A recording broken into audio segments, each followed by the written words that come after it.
Welcome to How to Stay Married So Far. Should we explain that the reason that audio isn't going to be perfect, beautifully iTunes-y stereo is because we've got a nest of birds currently departing. That sound you can hear is a baby bird. Do you not think it's a bit... Well, I'm trying to let them hear. That is a teenage blue tit, a little bit nervous about leaving its home. Go over to our vlog actually and you'll see some footage of it. I'm literally looking at him now, sticking his little head out of the hole. It's Mouth wide open. Yes, because we do record these podcasts live from our home. Not live. This isn't live. This isn't live. It's live now. I don't know why you said live. No, because it's live now. Everything's live. Everything's live at some point, isn't it? So you will hear, kids, and I think that's our daughter singing in the background. But it's the only way we can do this is if we do it at home, because the time is too tight otherwise.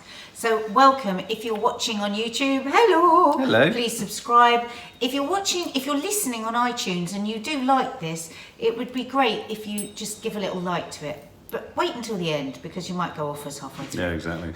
We tend to go off ourselves a lot. We never know where we're heading. Okay, well, this one I thought would be interesting because yesterday, June the 2nd, was mine and Nadia's 17th wedding anniversary. Wedding anniversary. Not the anniversary of us coming together and meeting, but our wedding anniversary. And 17 years before and we've just come back from holiday.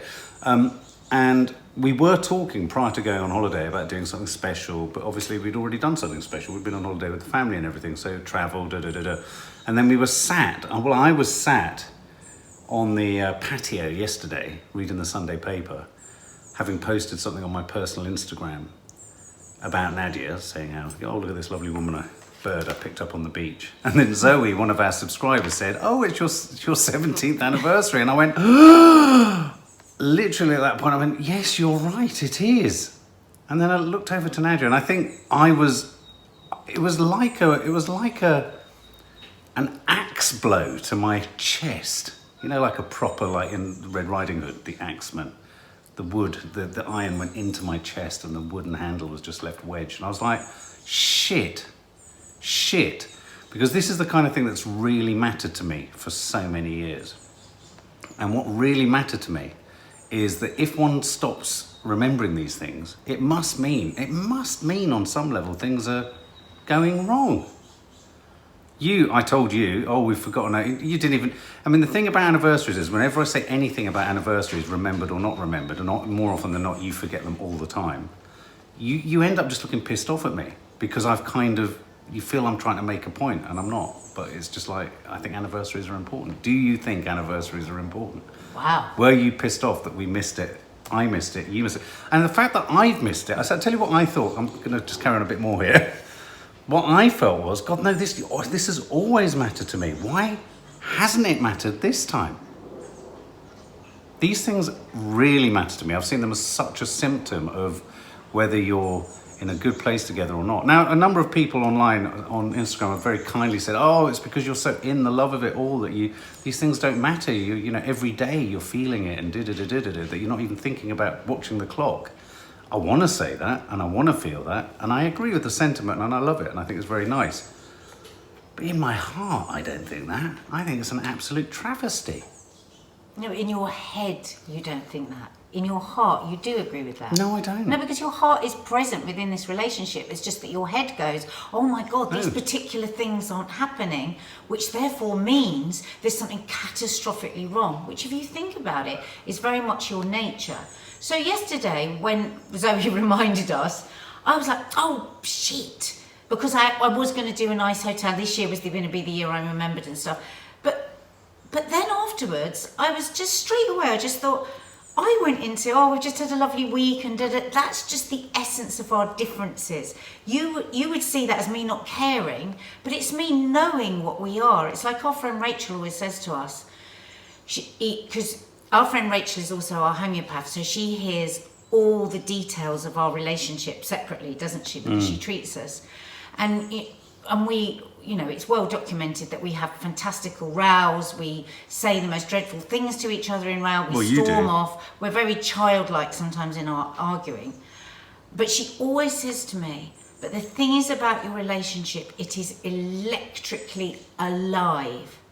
And I said, what do you mean? She goes, well, you know when you're just with some people and the relationship's dead, you couldn't get a heartbeat out of it. They might be perfectly nice, it might be but it's just not alive. And she goes, and there's an electricity around you that says this relationship is really alive. So for me, I think a lot of times people are swimming towards a raft that is an anniversary to hang on to it and go, right, here's the flowers, here's the meal, here's the this, here's the that. Are we still all right? Are we still okay? Or I better just throw the dog this bone so that it's got something to gnaw on for a bit and it's kind of ticking a box. And that, to me, is the true death of a relationship. If I felt that would be much worse to me than actually we're so engaged in each other and in our lives. And, oh my God, we didn't remember this particular date, but you remember everything about me. I remember everything about you. We're really caring in our relationship. So it wasn't the end of the world to me that we didn't remember yesterday. But what was upsetting yesterday was how frantic you were. You came running up the stairs and you said it, and then you went, I mean, what's this say about our relationship, and what does it say about us? And you know, and it was like manic. And I said, well, I don't think it says anything. And you said, and this did upset me. I didn't say to you at the time because you were on a bit of a downer yesterday, so I didn't want a massive row. And you said, well, maybe it says something about the way I feel. Well, yeah, but I didn't mean it like there's a threat in there. I was shocked. That's my total truth. That could have been me saying, I mean, the fact that I said it doesn't mean that it was a threat. Yeah, but it doesn't mean that there was even necessarily a negative thing. It's that thing. It's a bit negative. Well, no. But insofar as, because as you're saying all of that, I agree. I do think we have consciousness and we are aware of how meaningful each other is and all that kind of stuff. But there is a reason. I think the thought behind anniversaries is making the extra effort beyond whatever the norm of the relationship is to actually stop, take stock, not cling to it like a life raft, but actually go, you know what? Fucking hell, this is amazing. Aren't we great? Haven't we come through a lot? Don't I love you lots? What is it about you? And I suppose yesterday, I wasn't having a good day. And there are all, yesterday, because I'd forgotten as much as you'd forgotten, it's a norm that you forget, it struck me as different. And I think that's only fair to identify that, because I don't normally forget things like that. Can I just say one thing? Yeah. Actually, the last few years, you have gone totally off the boil with anniversaries. Because I know they mean nothing to you. That's not fair to say that. No, I mean... It's not true they don't mean anything to me. I was talking all week about, I'm going to get a hotel, and I was really looking forward to having a bit of romance, to be romanced. You were just, every single time I talked about going to a hotel drink, you said nothing, no, like zero. Just like you didn't even respond. I didn't know, it's not true. I remember thinking, well, it's going to be kind of hard because we're coming straight back from holiday. We'll have landed the night before. It's a nice idea, but within all the bounds of reason, with the week starting, half-term finishes, kids back at school, back at work, could we in any way justify a Sunday night? No. I was thinking in my head, it would be nice to do something on a different day altogether. It's not about doing anything even. It's just more about that. I was kicking myself because I was thinking, oh my God, I've really forgotten it. And yes, in recent years, it's gone off the boil, but you can't have it always. I've gone off the boil because it hasn't been as important to you. No, but I think, okay, I'm going to say something here that's a bit contentious. Oh, there's a surprise. So, I've got to find the right terminology for this. Okay, for a long time... like Nadia's friend Kay says, whenever Nadia says, do you want me to be honest? It's like, she goes, no. Do you mind also if you're not? No, do you mind if you're not? What's the point of doing these unless we're that's all excavating and thinking about? And it's not criticism. But when I excavate, you tell me it's wrong. You do. I mean, invariably you say it's a flawed assessment. It's just the way I am. It's coming from a negative perspective, or it's because I'm this, that, or the other. It's never, that might be what it is. Whereas with you, it's always just a very honest assessment. God, you make me sound horrible. No, I'm not making you sound horrible. That's quite horrible. No, but sometimes in these discussions... Did you just hear what you just said? It was quite... No, it never ever was. It was quite unpleasant. No, it wasn't. It's always this and this and this and this and this. No. It made me sound horrible. No, but more often than not, if I have an assessment of a situation, there's some kind of almost deformity in my thinking that must be at work for me to come to that conclusion, i.e. I'm being paranoid, I'm being self-aware, body dysmorphic, depressed, But if you say something or observe something, it's kind of, it's always fine, it's always right. But doesn't everybody, when they say something... Not necessarily. No, but whenever anybody says... It's like you always think you're right, it's just the nature of things. Yeah, but, let me just finish. Okay. You're not letting me finish. It's the nature of anyone when you're saying something that you believe in what you're saying, is it not? You can believe in what Nobody you're saying, says, but it's... well, I'm coming from this Yeah. with a really deformed, fucked up way of thinking. You go, I come in this thinking that it's the truth. Yeah, but you've also got to be willing to be told that's not the case, and if it's not the case, go, oh, it's not the case. Well, I think I do. I think you're making me sound... No, I'm not. I'm horrible. not Yes, trying to you make it are. I sound think it's horrible really... at all. I actually think it's quite unfair what you just said, to say that that's always It's what not I am. I'm not is saying that's true. what you always do, but in this like moment now, you're saying, right, let me be honest with you. And I've just been honest, and it feels like what I've been honest about isn't somehow as honest as how you're going to be. Anyway, say what you're going to say. I literally don't know what you're talking about. Say- I haven't even said anything yet. Okay, just say what you're going to say. You've just had the argument and I've not said it. What was I saying then? What are you Well, you haven't actually... started yet. But just... I mean, how to stay married so far, guys? Do you have this? I said nothing, except I just want to say something, and you went off on one. Okay, go on then. Just say In what you were going to response say. to what? Just say what you were going to say then. How do I choose my words you were going to say?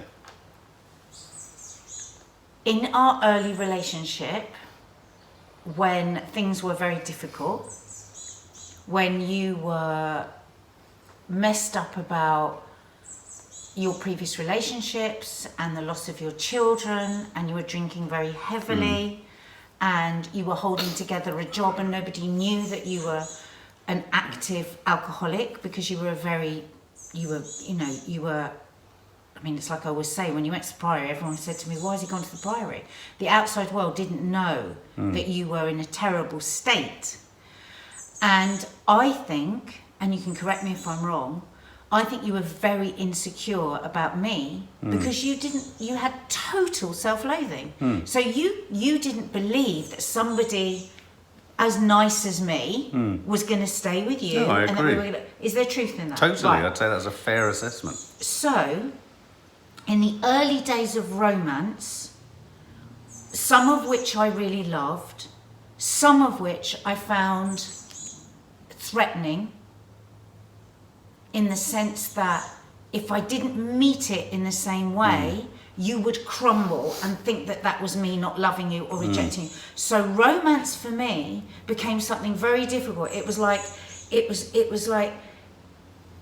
tightrope that I was walking on, and that it had to be met in a certain way. So you would send me a beautiful card, and like in the early days, I'd loved it with loads of love, and then I would send you one back, and then you would say to me, oh, is that all you felt? That wasn't very much compared to me. And I actually retracted then from the romance, though I loved it at the beginning, because I'd never really had anyone that romantic before. And I think neither of those things were anybody's fault. But I think this is a really important thing to talk about, because this is what happens in relationships. People pull back because things become too uncomfortable to say, and then it becomes like a big thing in their relationship, or it becomes something that nags away, or it becomes something that's a bit destructive. So now the narrative is, and there's a reason for this, because I kept saying, oh, I'm not romantic, oh, I'm not romantic, oh, I'm not romantic, because I didn't know how to deal with this romance, because sometimes it felt very cloying, and it felt very needy, and it didn't feel like you were giving me romance because you felt in a romantic mood. It felt like you were giving me romance because you needed me to give back to you something that would make you feel safe, because you were dealing with jealousy and you were dealing with insecurity. Now, if this is making you sound like a fuck up, I'm not wanting it to. I'm just saying this was but this was my reality. Yeah, this no, is where it came from. And so I did just start going, oh, I don't want romance, because I used to get really nervous around romance. I was like, oh my God, how do I... Like, presents would become like quite a competitive thing. You'd get me such amazing presents, then I'd get you presents, and they were like weren't quite good enough. So then I was like really That awkward. makes me sound really ungrateful. I was never ungrateful for anything. But it wasn't ungrateful, because it came from, and you've really dealt with your jealousy massively. You've gone through a lot, and I admire you, and I thank you so much for doing that, because most fucking people won't. Most people, and I think more so with men than women. I think women are more likely to get outside help and marriage guidance and counselling. I mean, for God's sake, you've gone on a 28-day programme in a rehab centre. You've stayed sober for 15 bloody years. You've done your counselling. You've torn yourself to pieces about what you were and what you want. And don't forget, it was only a couple of years in our relationship that you were drinking. So when I'm saying all of this, I'm saying I think you're incredible for how you fixed so much of that stuff. and I'm eternally grateful, and I love you so much. But that doesn't detract from the fact that this is my reality about romance with you. It did, and I'd love for us to try and fix that and try and make it fresh and new again, and for us not to be nervous about it, for you not to be coming at it, it's like, you don't want it, that's what I told you, so that's why you think it. And for me to just learn to trust it. It seems strange that you would feel it that keenly. So, I mean, we are talking 15 years after the sort of most acute, and obviously it rumbled for a long time into my sobriety, all of what you say. I don't contest anything you say. I think that's an absolutely accurate, empirically, scientifically true description of what our relationship was like and where I was at. So, you know, I don't know, I can't dispute any of that, and I don't want to dispute any of that. That was my journey, that's what I had to go through. I know the pressures you were under, I know the pressures I put you under, I know the pressures I was under and the pressures I put myself under. I recognise all of that. I suppose in more recent years, things like missing an anniversary like yesterday, where I suppose in a sense it's a crude term, but where it feels like the tables are slightly more equal, I have resolved so many issues, there is less, you know, the idea that we are somehow still close to that time of what I was like then, the fact that it still can be so readily present, I suppose I find that surprising or odd. It's not readily present. No, it's not readily present. I think what's happened is then, so we've dealt with that, and then there's just been this natural rift. So I don't think now if you do something around, oh my God, this is Mark wanting to control me. Not at all. Right. I don't. And if I'm honest, I do miss it. I wish sometimes now that we could be a bit more romantic with each other, because we are saner. We're older, we're wiser, not just me as well. I mean, I suppose my that beautiful sound is the bird. You The bird is trying to come out. Literally, we're watching them leave their bird's nest and head off into the world. Oh, listen, just hang on. That's the mum. Yeah, I mean, I suppose the reason I wasn't, you know, I know we talk often about date night. You know, the big argument is, well, an anniversary, should it all be focused on one event, one day? I wasn't particularly vocal about what we could do when we came back, mainly because of the practicalities. But I knew that. I knew inside you were thinking, well, how could we and the kids? I wanted to say yes. Yeah, I wanted to say yes, and I wanted to. And it wasn't even about wanting to say yes. I likewise, you know, I suppose I hesitate, and part of it, you know, we're looking at the ways in which we can get the work balance, social media balance back, so that we have just downtime for ourselves. I think a more romantic thing on an anniversary would be to make a commitment to each other, to have more, you know, to spend not more time, because we're very in each other's company a lot at the moment, but more time being us. More time being us, absolutely. We might have to shut the doors. That's so loud. It's almost like we're not giving them the attention they deserve. That's going to overwhelm the microphone, isn't it? Can you hear that? My God. Sorry, guys. So, yeah, I can't work out whether, you know,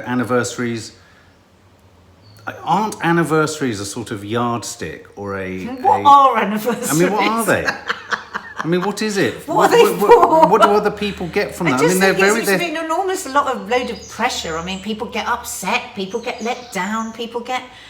We don't feel the same about birthdays, though. We all remember birthdays, and we don't have an issue with the concept of a birthday, do we? I think the thing is, I think what we need to do now, this is what I suggest.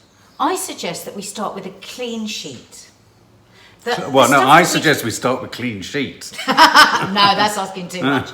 I think we start with a clean sheet, and I think that because we have healed so much of that stuff that did cause us a sort of limp, kind of like had a limp with romance and with all of that, because it all got confused and messy and mixed up.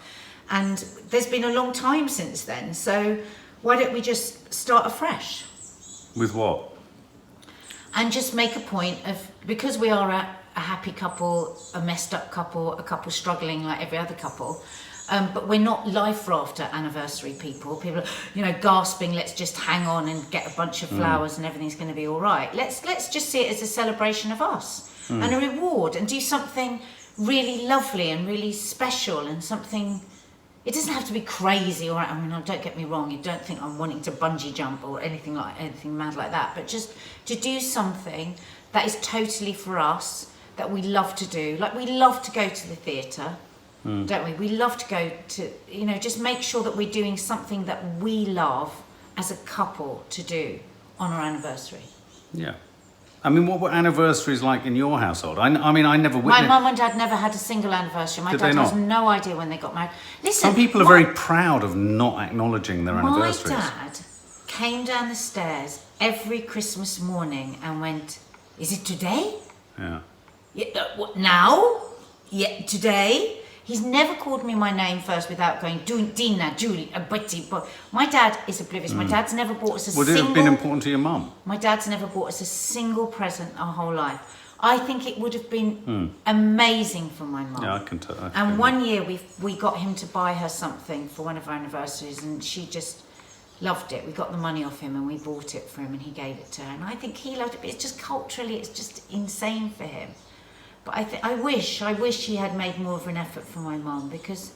Well, I remember being at a couple of anniversary events with your parents. One where we all went out for a meal, which was very, very lovely. And then another where Julia got them to curiously dress up as folks people and jump over things. But that's us driving it for mum, because dad would never think of it. But do you think there are many other people out there watching this who would perhaps like that cherishing moment anniversary? Do you think the women you know and work with... I think there's nearly always somebody in a couple that's going... "Oh, we just don't bother. We don't care anymore. It's a load of old rubbish." There's always somebody that would... Look, who isn't going to love being made to feel special or to have a surprise?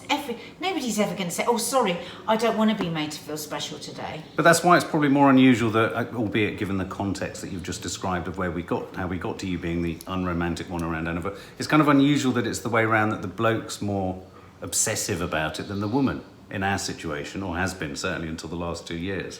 Would you say that more traditionally women are the ones where, well, he's forgotten. I mean, that's what I remember my nan being like. I think it does tip more towards women, But I mean, you know, that's a big generalisation, because there's lots of more men that are more romantic than... I mean, is it about the romance, or is it about saying... Well, that's going to be... Giving yourself a round of applause that you're still there. Well, that's it. Well, and that was going to be my final part. The sort of second half of the whole conversation was, you know, what are our reflections on 17 years of marriage? What are your reflections on 17 years of marriage? Has it been I mean, when one stops and takes stock, it's a curious one, because I have what I call two anniversaries in my life that I sort of operate around. And interestingly, for the last 2 years, the other key anniversary in my life, I've also forgotten, and actually took Maddie to remind me about it, and that's my sober birthday, they call it, you know, when you stop drinking. And last October, Maddie had to remind us that morning, "Dad, it's your..." Just remembered it. No, we took you out. No, you did, but keep Maddie. We'd all forgotten until Maddie remembered, I think maybe the night before. But it's not about, I don't mind it. But what's quite nice for me as a recovering alcoholic in that, an addict, is that does suggest, if I can see the logic of it suggesting that there's a sort of an ease with sobriety. That means I'm not looking and latching onto every minute. That's another minute. I mean, I do like don't get me wrong, I do like the whole thing of 90 days and a year and 2 years. It is a pat on the back. But sometimes it can get to the point where you're like, got to get to this. I think a lot of the comments on the iTunes here and on YouTube, people say, "God, you do think about stuff too much." And I'm just sitting here and thinking, only because... why don't we just go? What a nice excuse to go and have a bit of a blowout, have a nice meal, go to the theatre. Yeah. Why do we overthink everything? Well, not overthink it. Well, because otherwise there wouldn't be a podcast. That's true. Yeah, I mean, you could say, why don't we get people in to do the garden? No, It wouldn't but be a I'm podcast.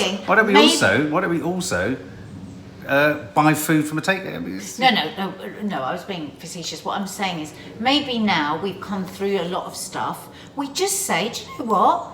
It's a really nice day for us just to celebrate, celebrate us and celebrate the fact that we've worked through this marriage 17 years.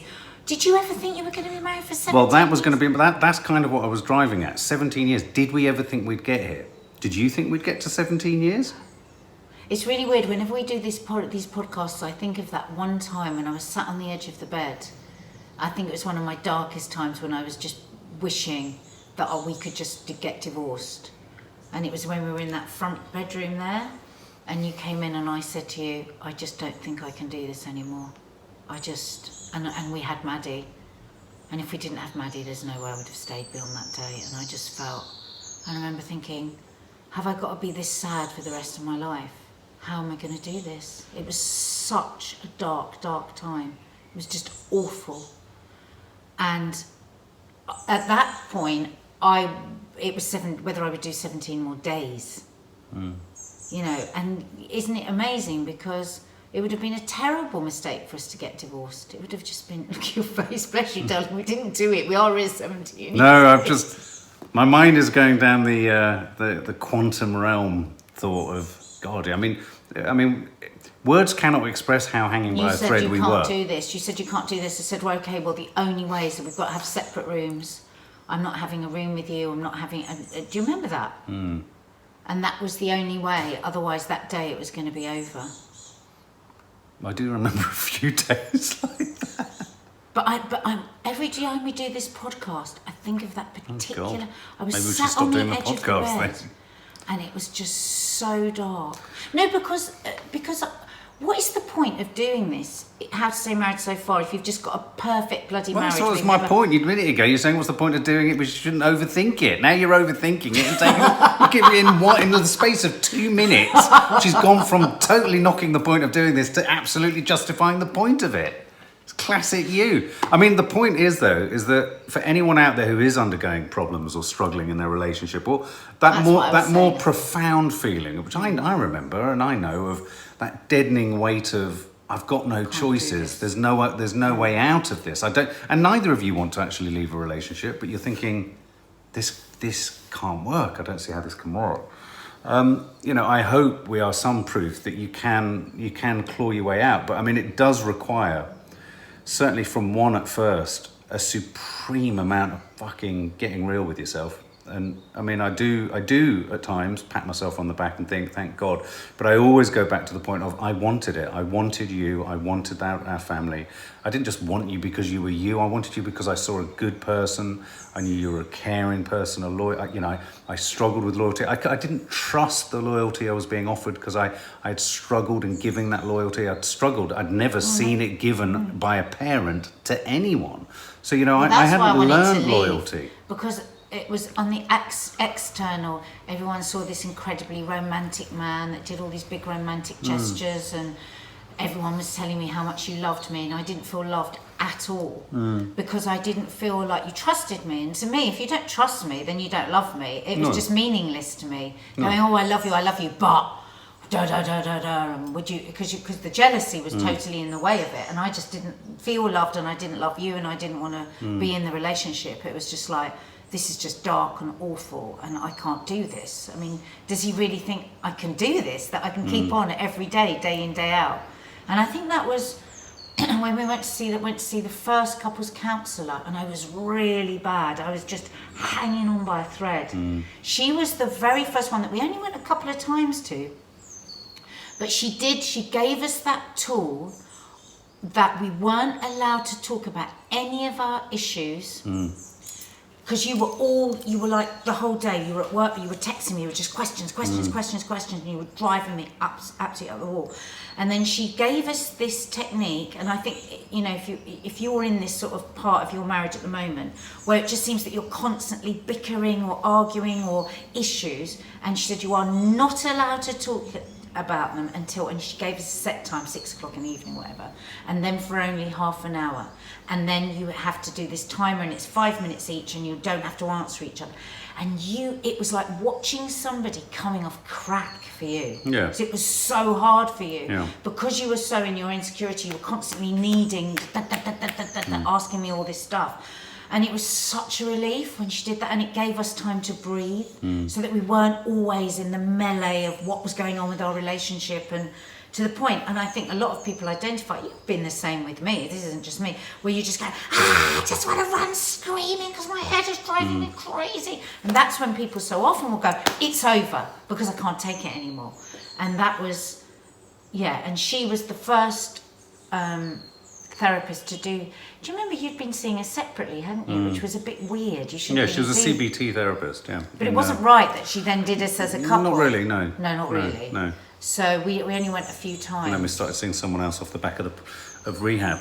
So you wouldn't say that forgetting our anniversary is the sign of the cracks setting in at the end? I mean, going back to the comment that I made where I said it's more worrying. See, it was more worrying because I think, going back to your idea... You always ask me a question then No, there's several questions, yeah. Oh, because it comes back to the point of, you said, well, what was more worrying or hurtful was when you said, why have I? Yeah, well, I did feel that. And I do think it was a genuine question that I was sharing with you because I was genuinely surprised. But that feeling has been building for 2 years. But you're right. I think it comes from a shared belief that perhaps we've, in other areas, need to sort of say to ourselves, well, let's cherish who we are and what we are, but let's not do that on one day of the year. Let's try and make that something that happens around the other stuff that we're doing all of the time. I think that is what so many people say, isn't it? Or we don't have to do an anniversary because we love each other all the time. So there is that as well. I think my conclusion to the end of all this is, we're still working at our marriage one day at a time. Every marriage is about work one day at a time. Every relationship is. Thing is, people want to separate marriage from anything else. Yeah, every day everything. I work on my relationship with my children. I have days when I just want to... Every day I'm working... If I'm not seeing my parents, I'm working stuff out about my relationship with my sisters, with my friends.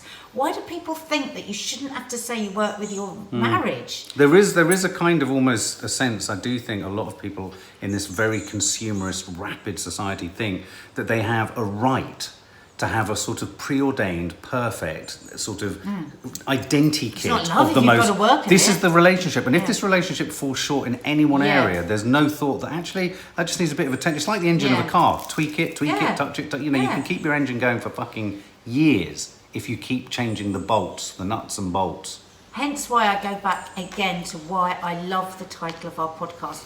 We had no meetings before our podcast, did we? We said, let's just talk about Didn't our even marriage. celebrate our anniversary before We this. didn't discuss anything, we did, what's the right title? We just went, how about saying, do you remember the first episode? What should we call it? How to stay married, ... so far. It's bloody genius.